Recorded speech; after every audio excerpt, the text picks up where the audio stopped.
Thank you, Noel. I'd just like to welcome Sam Andrews also. Sam's going to read some of our parents' stories and comments. None of the stories are Sam's story, but she's just kindly offered to participate today. In preparing for today's talk, I better find this. I came across the recent report, Seen and Heard, Putting Children on the Homelessness Agenda. This is a joint initiative of the Institute of Child Protection Studies at the ACU, Mission Australia, Hanover Welfare Services, the Australian Centre for Child Protection and the Social Policy Research Unit. It reports that last year in Australia, 84,000 children tried to get help from homeless service, equivalent to 1 in 60 Australian children, but more than half of them were turned away. Professor Morag MacArthur said there's little consistency in the services and support provided to children who become homeless when their families do. What they end up getting is pure chance.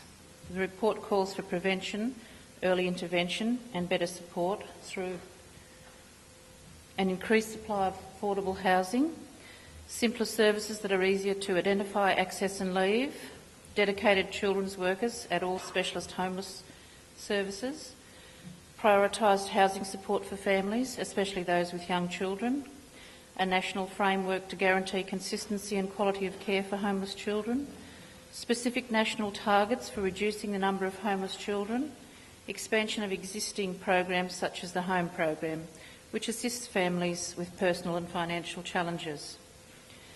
Professor MacArthur said homelessness has a flow-on effect to children's lives, and it's essential they get a strong and targeted response from the system.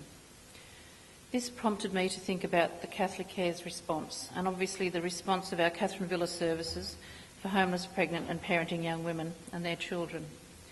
So today I'd like to tell you of our response to the homeless children accompanying their mums, the model of attachment-focused service we offer the young families and some of their experiences. But first up, just a brief picture of CatholicCare social services. I think Noel briefly outlined our services, as did Otto earlier in the day. This is a picture of our Catherine Villa unit out at Quakers Hill.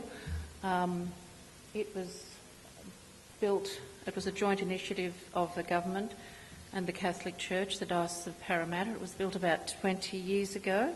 We're celebrating 20 years next year, actually, of service at Quakers Hill. We work proactively during pregnancy and early childhood to provide mums and their young children with appropriate early intervention and crisis support services. The service is funded through the generous support of the Catholic Diocese of Parramatta and the New South Wales and federal governments through the Specialist Homelessness Services, formerly SAP, and the Early Intervention and Prevention of Placement Program, formerly CSGP.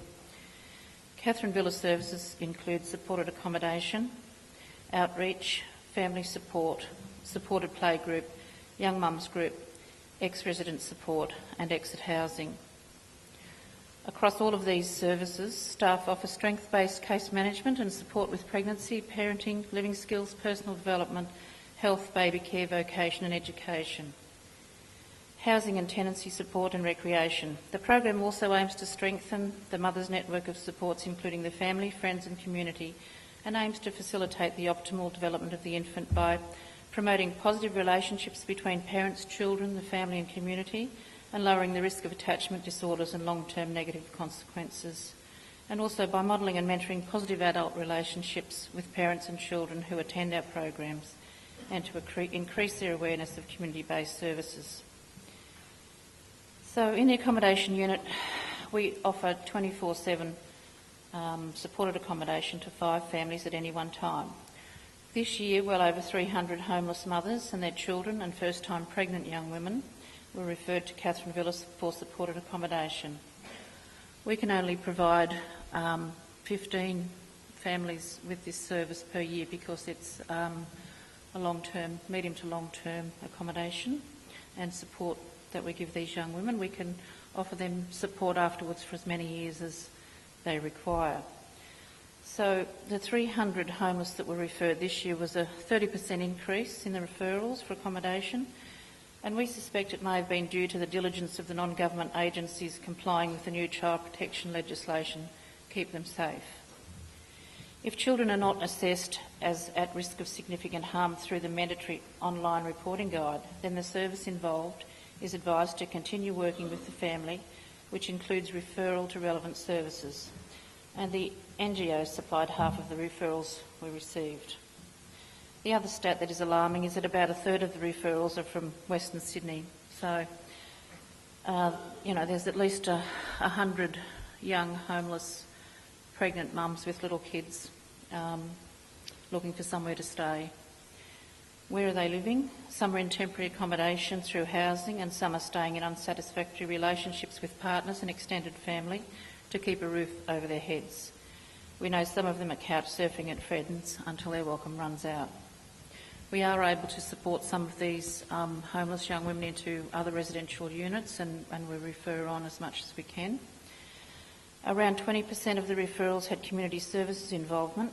There is a huge gap, I should say a complete gap, in services that can provide the 24-hour supervision required by community services and the Children's Court for the restoration of children, or the assessment of, or skilling up of parenting and living skills to enable a new mother to safely keep her baby.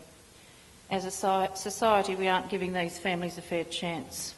Our experience at Catherine Villa is, if mums are given a chance to begin recovery from the trauma they've experienced as children, if they experience safety and nurturing and positive relationships and the opportunity to develop some parenting skills, many of these parents are capable, good enough parents who go on to retain the care of their children.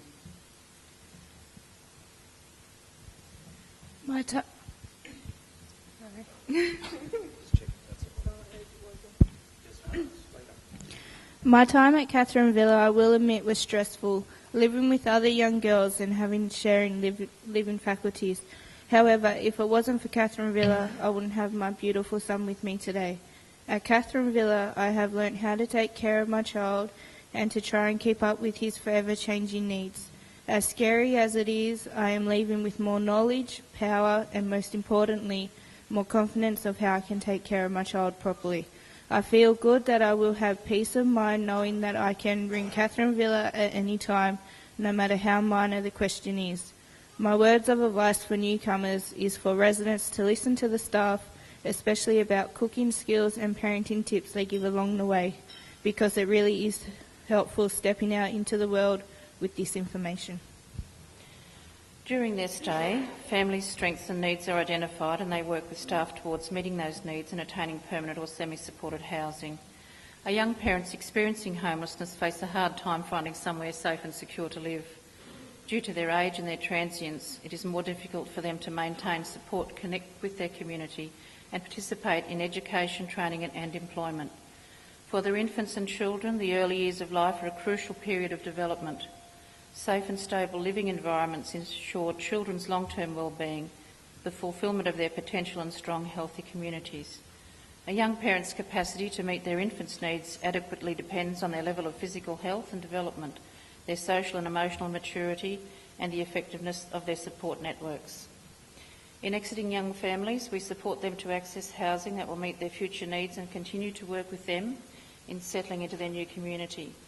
We work collaboratively with agencies providing semi-supported accommodation to provide the young families with a continuum of care over several years. For our young families, several years with semi-support increases their chances of being able to survive in the world of private rental.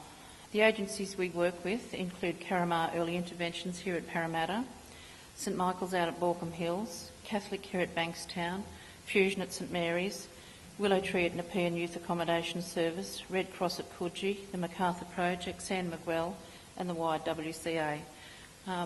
That really just names the close network that we have established with other services in Western Sydney, and I'm sure that there's more out there that we can connect to. For the mums with mental health issues, Charming Cliff Cottages at Doonside is just wonderful, and also for our mums with drug and alcohol issues, we have Phoebe and Jarrah House that we have connections with.